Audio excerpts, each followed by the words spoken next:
Pour comprendre le gouffre qui sépare les deux équipes, une seule statistique. Zlatan Ibrahimovic a marqué autant de buts que Reims en Ligue 1 cette saison, à savoir 22. Mais attention, le PSG n'a gagné qu'un seul de ses 6 déplacements à Reims en Ligue 1, 3 nuls et 2 défaites, et c'était en 1977.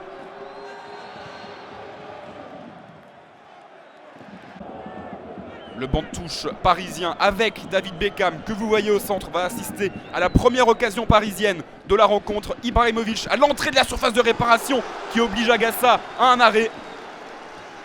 Agassa qui en Europe est le 3e gardien avec le meilleur ratio de tirs arrêtés. Devant lui Neuer et Sirigu en jaune sur l'écran. Une occasion rémoise, désormais la frappe est contrée par Verratti une fois, 2 fois. L'action ne se termine pas là. En quelques secondes, Lavezzi se présente tout seul face à Kossi Agassa. Contre-attaque éclair, le ballon qui passe à côté. L'Argentin ne cadre pas sa frappe. La bronca d'Auguste Delon, et regardez à quelle vitesse le ballon va se retrouver devant le but de Kossi Agassa. Le très bon travail de Verratti, il faut le souligner. Le faux rebond qui trompe Signorino. Lavezzi tout seul face à Agassa. C'est la mi-temps, 0-0 entre les deux équipes. Reims possède la pire attaque de Ligue 1, 22 buts cette saison, alors que le PSG a la meilleure, 49. Et pourtant, le gouffre est invisible pour l'instant entre les deux équipes. Reims tient la dragée haute aux Parisiens. David Beckham s'échauffe au bord de la pelouse.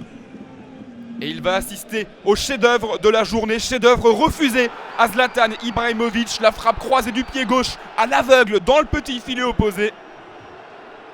Et vous le voyez sur ces images, il n'y avait pas hors-jeu. Le but aurait donc bel et bien dû être validé. Le PSG a marqué lors de 22 de ses 23 derniers matchs en Ligue 1. Seule exception, le 0-0 contre Ajaccio le 11 janvier dernier. La colère de Carlo Ancelotti. Les Rémois vont encore se compliquer la tâche. Javier Pastore au sol, carton rouge pour Christopher Glombard. Les Rémois vont finir la rencontre à 10 contre 11, déjà qu'ils souffraient.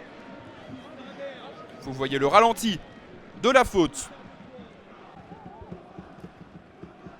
Vous voyez également le premier carton jaune de Christopher Glombard. Et la réaction des Rémois ne se fait pas attendre. L'ouverture du score contre toute attente. C'est Krikoviak qui trompe Salvatore Sirigu.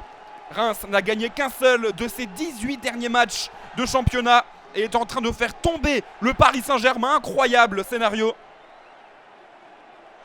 Reims qui reste même sur 8 matchs sans victoire à domicile. La plus longue disette en cours. Qui l'eût cru? Et les Parisiens qui continuent de pousser. Et l'arrêt réflexe étonnant de Kossi Agassa. Et ensuite encore une fois la combativité de la défense rémoise sous les yeux de Leonardo et Nasser Al-Rayafi. Reims n'a pas réussi à garder sa cage inviolée lors des 10 derniers matchs de Ligue 1. Et Reims qui fait le spectacle. Odair Fortes qui met Mamadou Sakho au sol. Qui progresse, qui va ensuite éliminer Alex. Rien que ça. Il oublie peut-être Courté sur le côté gauche. La frappe qui contraint Sirigu à l'arrêt sur son côté gauche. Le festival d'Odair Fortes, le Cap-Verdien. Superbe prestation des Rémois. Et encore une fois, ils vont se créer une occasion. Les Rémois en état de grâce. Le sauvetage in extremis de Mamadou Sakho. Cette fois-ci, c'est terminé. Défaite du PSG 1-0, la deuxième consécutive à l'extérieur en championnat. La délivrance pour le public du stade Auguste Delon qui l'emporte face au PSG, 1-0.